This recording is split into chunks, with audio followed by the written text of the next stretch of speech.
Hello, and welcome to the National Government Services Provider Outreach and Education video on Targeted Probe and Educate for hospice providers.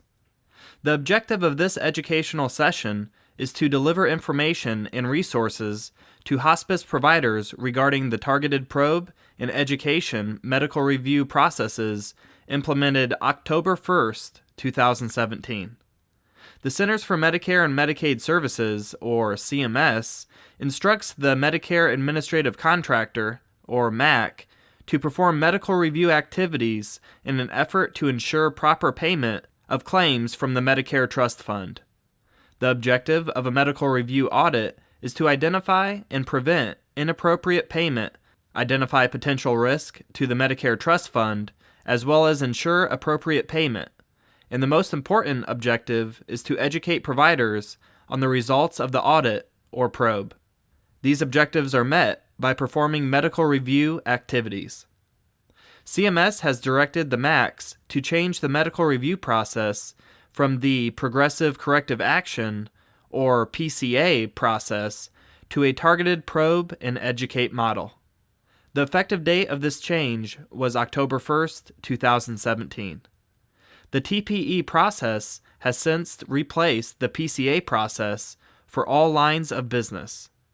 As we move away from PCA reviews and move forward with TPE, the MACs will select the area of review based on existing data and analysis procedures, perform post-pay or prepay reviews under TPE.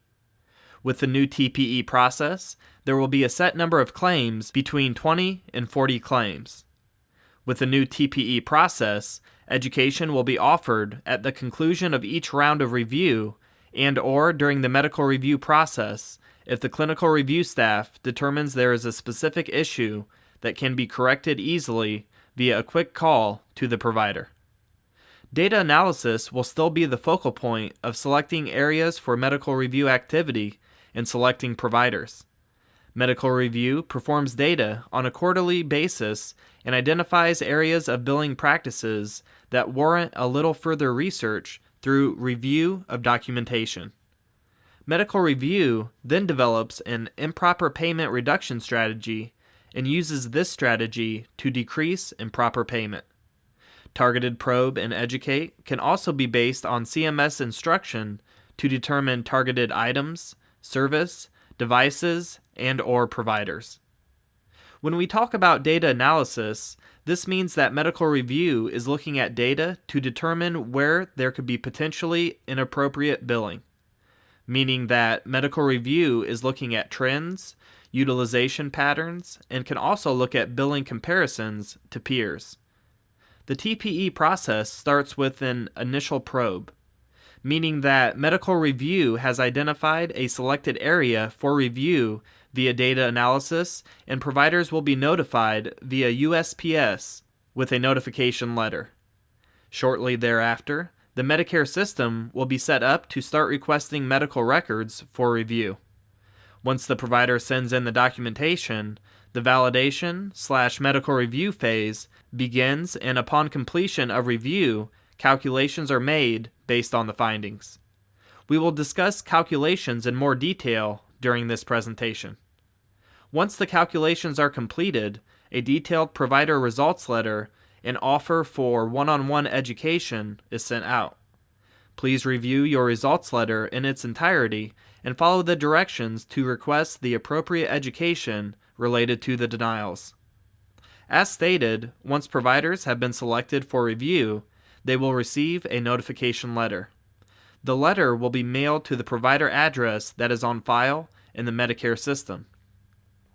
The letter will state the reason for review and the reason code, identify how many claims will be selected, information that the claims will be ADR'd, directing the provider to not send any documentation in response to the provider notification letter, as well as the fact that non-responders will be reported to the RAC, ZPIC, and/or UPIC. Notify providers that the medical review department will have 30 days to review the documentation and advise the provider of the information needed to receive the one-on-one education related to the claim review. The TPE process may continue for 2 additional rounds if the provider payment error rate remains above 15%. Round 2 will occur 45 to 56 days after education. It will begin with ADRs and move forward exactly like the initial probe through validation, calculation, the results letter, and education, as will round 3.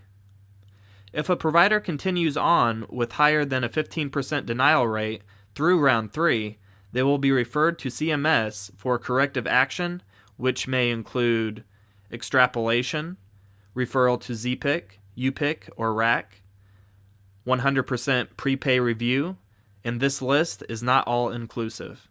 CMS will determine the necessary corrective action and notify the MAC of their decision.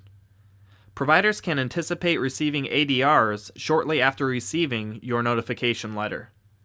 CMS allows providers 45 days to respond. However, it is suggested that you implement processes within your agency to get records out the door by day 30. The 45-day time frame includes mailing time and time that the contractor needs to receive the documentation and then scan and transfer the documentation into a medical review location. When the MAC receives documentation, it is not an instantaneous process. The process of bringing the documentation into the system via mail is dependent upon the influx of documentation received.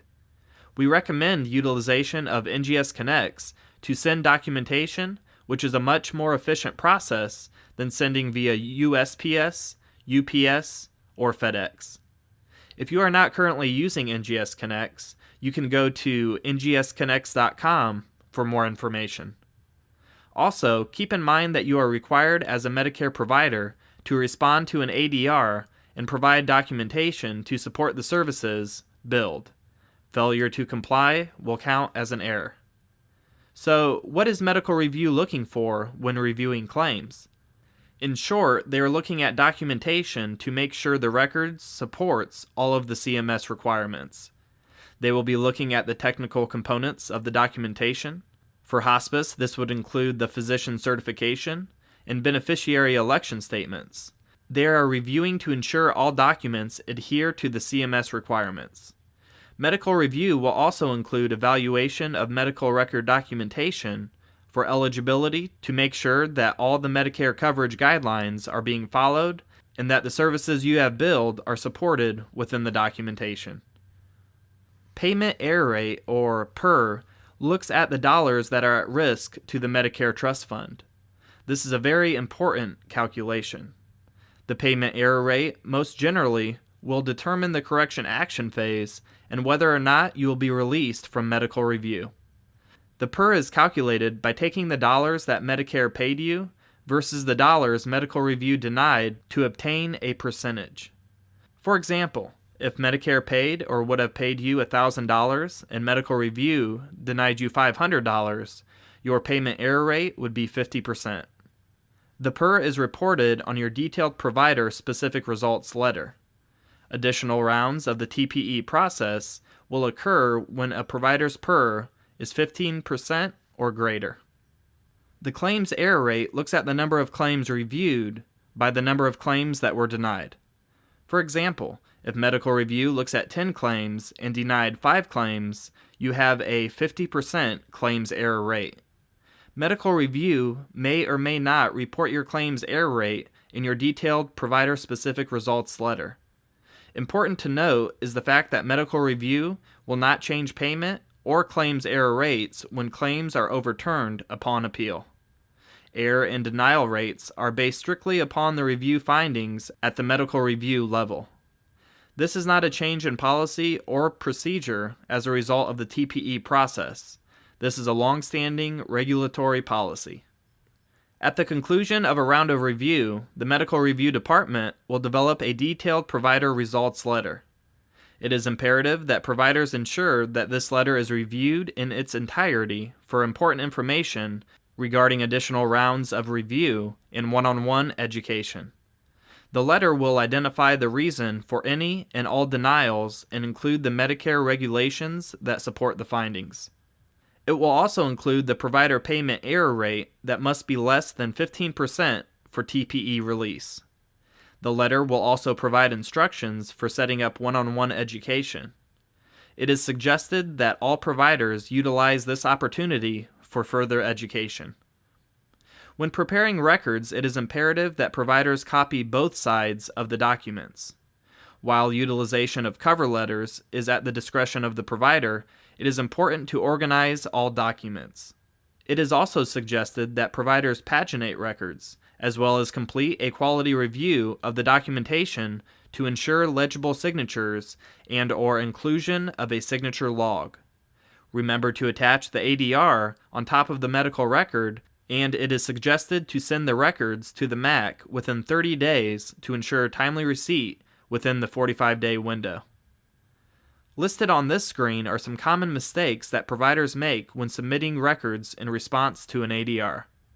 Providers should ensure that they have a solid process and policy in place for collection and submission of medical record documentation to ensure timely and appropriate filing.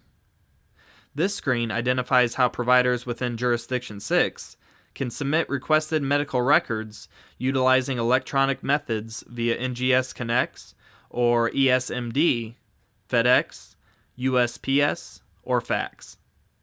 This screen identifies how providers within Jurisdiction K can submit requested medical records utilizing electronic methods via NGS Connects or ESMD, FedEx, USPS, or fax. Please note that addresses vary between jurisdictions, and for the most current information, providers should visit the NGSMedicare.com website.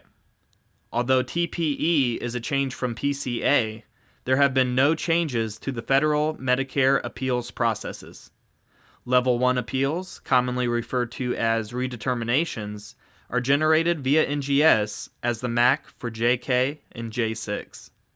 Providers have 120 days from the date of receipt of the initial determination notice to file an appeal, and as the contractor, NGS has 60 days to complete the review.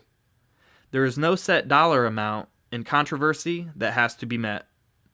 Please visit the NGSMedicare.com and CMS.gov websites for further information and significant resources regarding the targeted probe and educate process.